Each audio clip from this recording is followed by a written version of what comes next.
Hello and welcome to the Tank Crew Skills Guide for War Thunder. In this video, I'll be explaining all the crew skills there are for ground vehicles and how they work, from the gunner to the commander and all the way to the radio operator. I'll be giving detailed explanations along with visual guides to help you understand each crew skill in the game. First, let's take a look at how the skills actually work. Every nation has a set of crew slots, which represent different groups of crew members. Whenever you buy a vehicle and assign it to a crew slot, you train those crew members to operate said vehicle. Each crew member has a set of skills. Some are generic skills that all the members have, while some are unique to each one. Every skill has a set of parameters that give you a variety of benefits. These benefits get better with each skill level. To upgrade skills to higher levels, you need crew experience points, or crew XP points for short. You can earn these points by either using the vehicle in battle or buying them with golden eagles. The more you upgrade a skill, the higher the cost. The combined total of all crew upgrades are shown in the form of crew levels. Whenever you get to a certain crew level, you can promote your crew to expert or ace. An expert crew gives an extra 3 levels to each skill, and an ace crew gives a +2 on top of the +3 for a total of +5. Experting costs a reliance, while acing can either be unlocked with enough RP or by simply buying it with golden eagles. The commander skill will also give a +1 bonus to all other skills, but we'll get to that in a bit. Now that the basics are out of the way, let's move on to a rapid fire Q&A.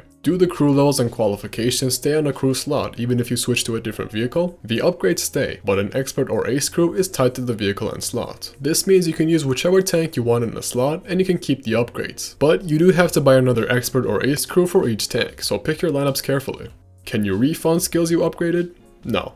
If a crew member dies in battle, does the tank still get the effects of their skills? That depends. If your commander dies and doesn't get replaced, you lose his skill. If the loader dies without a replacement, the reloading time and stowage time doubles. The bonuses of the generic skills also decrease for each crew member that dies. But for the rest of the crew's unique skills, they stay even if those members are dead. A replaced crew member will also provide buffs, so if your commander or loader dies but gets replaced, you'll still keep their bonuses. You will lose the benefits of the member that replaces them though, so keep that in mind. If a tank doesn't have all the crew roles listed on the skill menu, does it still get the benefits? For example, if a tank doesn't have a commander, would the commander's skill still apply? Yes, regardless of the amount of crew roles, you'll still get the benefits from all your upgrades. This also applies to tanks with multiple crew members of the same role. For example, the Yak Tiger with his 2 loaders. If only one of them dies, the loading speed will still be the same.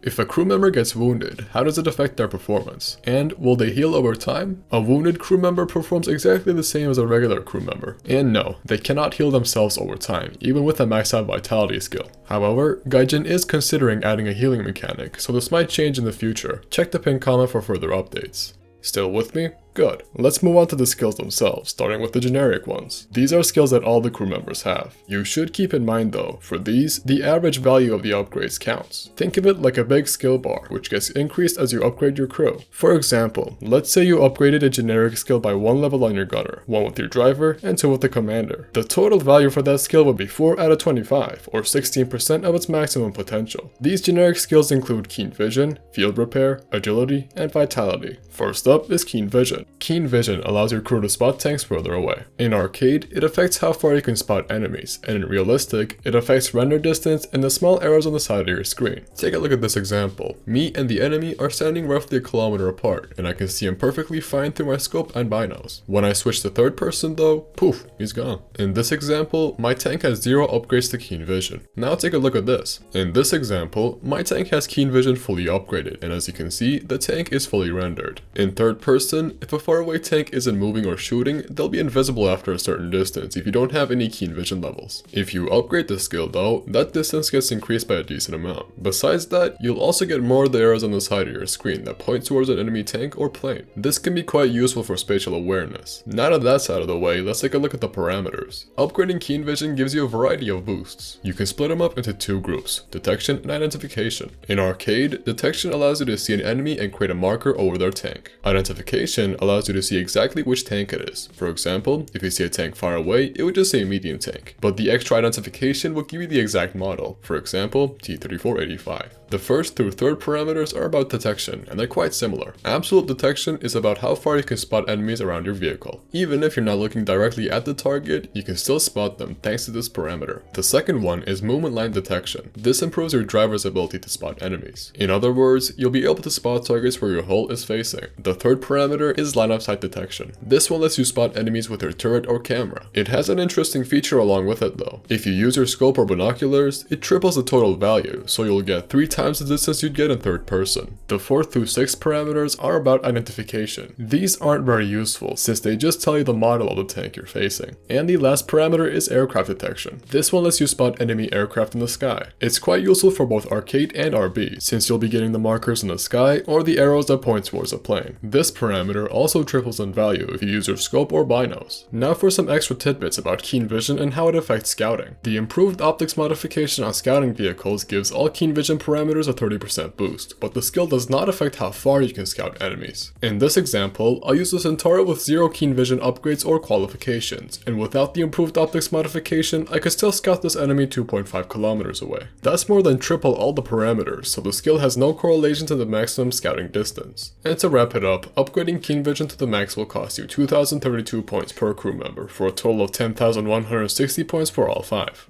Next up we have field repair, which lowers repair times in battle. It's a crucial skill to have, as a damaged cannon or engine can lead to your downfall in a fight. The maximum repair time varies from tank to tank and from module to module, but each half a skill level takes 0.4% off the max repair time, and once it's fully upgraded you can bring it down to half. Doing so will cost you 3,060 points per crew member and 15,300 points for all 5. Keep in mind though, it doesn't cut all repair times in half, it just reduces the maximum repair time, so you might see different results for each module. The third generic skill is agility. Agility is how fast a knocked out crew member can be replaced. When stuck, it takes 13 seconds, and each half a skill level takes 40 milliseconds off that time, for a minimum of 8 seconds. Upgrading agility to the max will also cost you 3,060 points per crew member, for a total of 15,300 points for all 5. And the last generic skill is Vitality. This one speaks for itself. It increases the amount of health points your crew members have. Here are a couple of examples. A crew member with no Vitality upgrades can be one-shotted by a 7.62, but with maximum upgrades he can withstand up to 3 rounds. And in the case of a fire on deck, the crew with Vitality upgraded can last much longer than one without. Upgrading Vitality by half a skill level will give an extra 5% health to your crew member. With maximum upgrades you can double the base health, but that will cost you 3,093 points per crew member. This is the only generic skill that doesn't take the average value of all your crew members, so you should upgrade it on the most important or most vulnerable ones.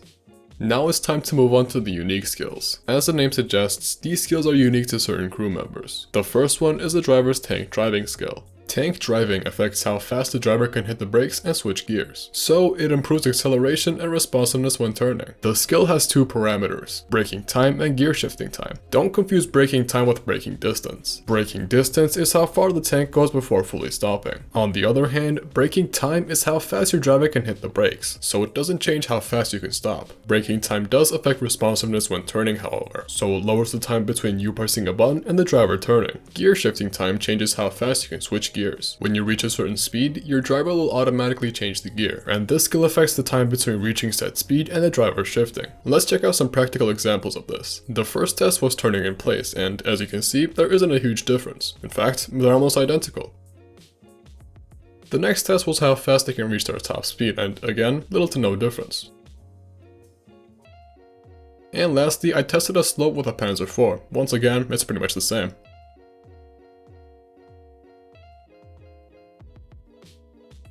I also tested whether the skill has an effect on manual transmissions, and lo and behold, it doesn't. So if you're using manual gearbox controls, you can pretty much ignore the skill. Anyway, while tank driving isn't the most useful, at least it's pretty cheap, only costing you 1,020 points to upgrade to the max. The next crew member is the gunner. The gunner has 2 unique skills, targeting and rangefinding. Targeting affects how and how fast you can turn your turret. The skill has 3 parameters, targeting quality, targeting speed, and targeting vertical speed. Targeting quality lets your gunner turn both horizontally and vertically at the same time. An inexperienced gunner will turn horizontally first and then vertically, which can be detrimental for anti-air vehicles. The base stat is 0%, and upgrading targeting by half a skill level gives an extra 4% to targeting quality, with a maximum of 100. The next parameters are targeting speed and targeting vertical speed. These affect how fast your gunner turns the turret. Targeting speed is for horizontal movement, while targeting vertical speed is for, you guessed it, vertical movement. Keep in mind that it affects every turret, regardless of whether it's hand cranked or electric. Upgrading targeting by half a skill level takes 1.7% off the turret traverse time, and with maximum upgrades you can bring it down by 30%. For a useful skill like this, it's surprisingly cheap, only costing you 1,020 points to upgrade to the max. The gunner's second skill is rangefinding, which allows you to know how far away your target target is. The skill lets you range find longer distances and do it faster. A stock gunner can only find the range of tanks up to 800 meters away in 6 seconds, while a maxed out one can go up to 1.2 kilometers in 3 seconds. This can be quite useful for long distance duels. The skill has a bunch of parameters which are basically the same thing. They're all about the distance you can range find and how much area you'll get. Now, how does it affect tanks with a rangefinder modification? For laser rangefinders, it's pretty much useless. If you have a non-laser rangefinder though, the skill will improve the max range as well as the speed at which you can range find. All of this can be yours for a grand total of 1020 points to upgrade rangefinding to the max. Up next is a commander with one unique skill, leadership, which is one of the most important skills you can get. It improves the skills of all the other crew members. Half a level of leadership gives your crew a 1% bonus to all their skills, and the maximum you can get is 10%, which is the same as an extra skill level. Qualifications don't impact this skill though, and it's the most expensive one out of them all, costing you 4021 points to upgrade to the max. Next, we have the loader with one unique skill, weapon reloading. This is one of, if not the most upgraded skill in the game, and rightfully so. It decreases the time needed to reload your gun. Upgrading weapon reloading by half a skill level takes 0.9% off the reloading time, and with maximum upgrades you can decrease it by 23%. It is one of the more expensive skills though, costing you 3060 points to upgrade to the max. Aside from the primary gun, it also affects the secondary weapons, machine guns, and the ammo storage time as well, with a 23% decrease on a maxed out loader. If your tank has an auto loader though, the reloading time will be pretty much useless, so the only benefit is a decreased storage time and the machine gun reload time. Keep that in mind for higher tiers. The next crew member is a radio operator / machine gunner, and he has 3 unique skills: artillery targeting accuracy, artillery strike calling time, and radio communication. The first skill is about how accurate your artillery strikes are. With a stock radio operator, your artillery barrages will have a max radius of 58 meters, and you can bring it down to 45 with a maxed out crew. It's one of the cheapest skills to upgrade, only costing you 541 points to upgrade to the max. Next up is artillery strike calling time. This skill is not about the artillery cooldown time, which is exactly 2 minutes on each vehicle. It's the time between you calling for an artillery strike and the shells being fired. The base stat is 13 seconds, and with a maxed out crew you can bring it down to 10. This skill is also very cheap, costing you 541 points to upgrade to the max. Keep in mind though, heavy tanks and tank destroyers can't use artillery, so these 2 skills are pretty much useless for them. The radio operator's last skill is radio communication. This skill is mostly useful for arcade, but it does have an effect for other game modes as well. In arcade, it highlights enemies that have been spotted by allies with a default range of 250 meters and a maximum of 500. In realistic, you get more red arrows on the side of your screen. Upgrading radio communication to the max will cost you 1020 crew XP points. And the last crew member is the mechanic, who doesn't actually go into battle, he stays in the hangar. He's got 2 unique skills, repair speed and repair rank. Repair speed is not how fast you can repair in combat, that skill is field repair. Repair speed is about free repairs. If you disable the automatic repair setting, your destroyed vehicles slowly get repaired in the hangar, and if you wait long enough, you won't have to spend several lines on the repair costs. The repair speed skill decreases the time needed for these free repairs. Each half a skill level takes 3% off the in-hangar repair time, and you can get it down to 33% of the base value with maximum upgrades. Doing so will cost you 1322 points. But to use this skill on tanks higher than tier 1, you need repair rank, which is the mechanic's second skill. Repair rank is automatically upgraded by 1 level on every tank, so the repair speed skill applies to tanks at tier 1. Each skill level will increase it by 1 tier, and the maximum is currently tier 8. Upgrading repair rank to the max will cost you 1340 crew XP points.